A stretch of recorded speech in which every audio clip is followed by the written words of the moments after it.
Coach, how much did your slow start hurt you? I mean, I know you pulled it back to 17-14, but you still don't want to go 17 down either. Yeah. We spoke about it the whole week. We knew they were going to be fired up. To allow them to get off to that sort, obviously put you under pressure, and almost unnecessary pressure. Then to show the character that we did to fight back and pull it back in tight, adds to the feeling currently in the tantrum.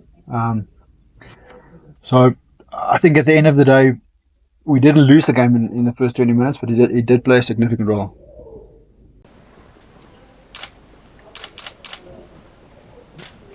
Same question. I think, Coach, just on the reverse of that, I mean, usually when you do come to Loftus, you guys have the early starts, and then the Bulls sort of gradually come back into the game. Were you hoping maybe that it could work in reverse this time around, especially when you pulled it back to 17-14? Yeah, to be honest, we believed we had enough in the tank to take them 80 minutes. We believed that, and even the pictures we saw throughout the first 40, 50, 60 minutes, is we had enough to expose that. To have 2 tries disallowed kind of breaks that momentum again. So between all the emotions currently, to whether you call it 3, 4, 5 tries against the Bulls is speaks volumes about our attack. Probably second half, too many penalties against us, too many individual errors. That's we need to have a good look at that. And Coach, I mean, the hoodoo against the Bulls continues now, whether it's at Loftus or Emirates Airline Park. Why do you think you just can't get the better of this Bulls team? I don't think it's a hoodoo, to be honest. Last year, I felt we were unlucky. I think we did enough. Tough call at the end. Penalty could have gone otherwise. They probably outplayed us at home last year. We were disappointed in about 15 minutes past half-time previous, a couple of weeks ago at home. And probably about another 5 to 8 minutes today was a turning point in momentum, and then perceptions change, and then opinions change. So yeah, like I said, the frustration or the emotions in the change room is definitely not one that gives up and say it's a voodoo, it's impossible. It's there that we feel we at the edge of turning it and getting the result. It's just up to us to be 2%, 5% better. And I think just lastly for myself, Coach, on the bench didn't have a recognized fly half. Nico Steyn, of course, can play fly half. Last weekend, Luana Dobela, is he not quite ready yet in terms of being involved with the first team as an option to come from the bench and maintain the element of having a specialist in that position? Yeah, nothing. It's a selection call. It's nothing on Loftus ready or not ready. He's training exceptionally well. We felt we needed to go 6-2 today. And then Enko got injured, so that bites you a little bit. And at the end, we felt we had to throw the dice, so we moved Nico to 10 and Gianni to 12. So it's nothing against Nico can this or Loops do that. There was a selection choice for the week.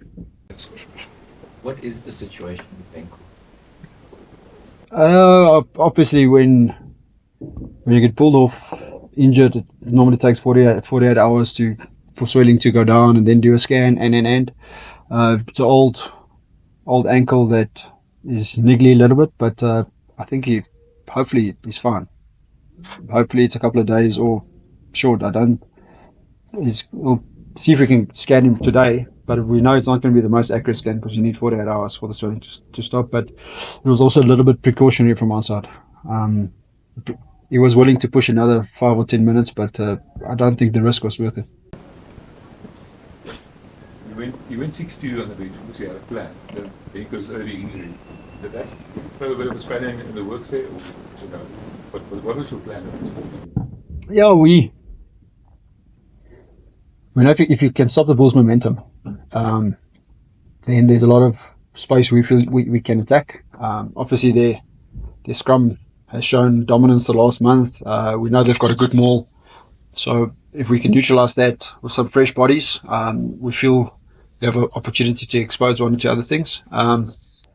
And then with Enku's injury, you can put Renzo early on, but he also doubles up a little bit at somewhere else. So I don't think that was the difference in the game, but we wanted to see how far we can take them in 80 minutes. The previous game, the Bulls had a specific defensive setup where you guys sort of ran into walls all the time, and this time, what did you see differently from the Bulls compared to that, and how did you adjust to that kind of game plan change almost? Yeah, we felt we played into the strengths in the previous game. Really good defense off 9. In that game we lost the contestable contest. I think we were a lot better there today. We managed to move them a little bit. The attack was a lot more dynamic. Their wingers and back three defend in a certain way, so if you can get momentum and you get quick ball, we felt we could expose it, and we showed that a couple of times. Maybe unlucky with 1 or 2 final passes or 1 or 2 breakdown decisions of maybe scoring 2 or 3 more tries. And just lastly, JC Pretoria is not playing today. Was it because of an injury, or was it a specific decision? No, just the decision for the game. That's actually what I wanted to ask. Do you feel that you missed him? He was exceptional last weekend, and then I was going to ask why he didn't play. Like I said, it's a selection choice. Yes, he's got that magic moment. We felt, again, physically fronting up against the Bulls pack. Jared could do the job for us. Lorenzo brings something different off the bench. Nothing against his performance from previous week. It was just a selection choice. So was it also to do with the scrums? Did you wanted to bulk up a bit for the Yeah, probably. Coach, are you disappointed that the team couldn't build on last week's performance? And in that regard, is consistency still a bit of a challenge for the Lions? Obviously disappointed, hugely disappointed, because as you said in the championship now, to start the way we did and then come back half-time, to give yourself the opportunity to get a result and put in all the hard work and not get it. Yes, it is frustrating. We wanted to keep momentum. I mean, it's logical. Beating the Stormers last weekend, coming to Loftus, 2 games in a row against the Sharks. It's also 4 derbies, so we know it's a tough month. But I mean, we knew about it. So then letting it slip, it's almost a copy and paste of the first half. Then just for 5 or 8 minutes, not really there. Mentally, I would think more than physical, and then a couple of soft penalties. Now you're defending your own try line, stopping mauls, defensive scrums close to your try line. So I think that's the challenge, is lift the accuracy for today, for that first 10 minutes after half-time.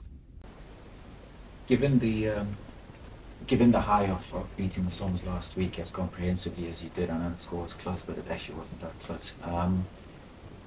What does this defeat mean for your campaign, when you look at the campaign as a whole? Yeah, we were 2 games behind.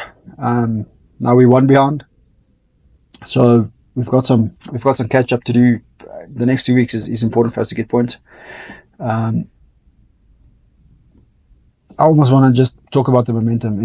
Yes, some of the things we did well against the Stormers last week, we improved on. Some of it is still a bit of a work on for us. Like I mentioned, after the half-time, I think the concentration can get a little bit better. So from our side, we feel we need to change half-time a little bit. See if we can get a different reaction. So just one more question. There was a lot of spills today, and so was the ball wet or the field wet? Or? Really humid. Feedback from the players is really humid, really hot. Different pitch. So I think from both sides there was quite a bit of handling errors. Also the pressure. I think it was a really high impact, high speed game. So there tend to be a little bit more errors there.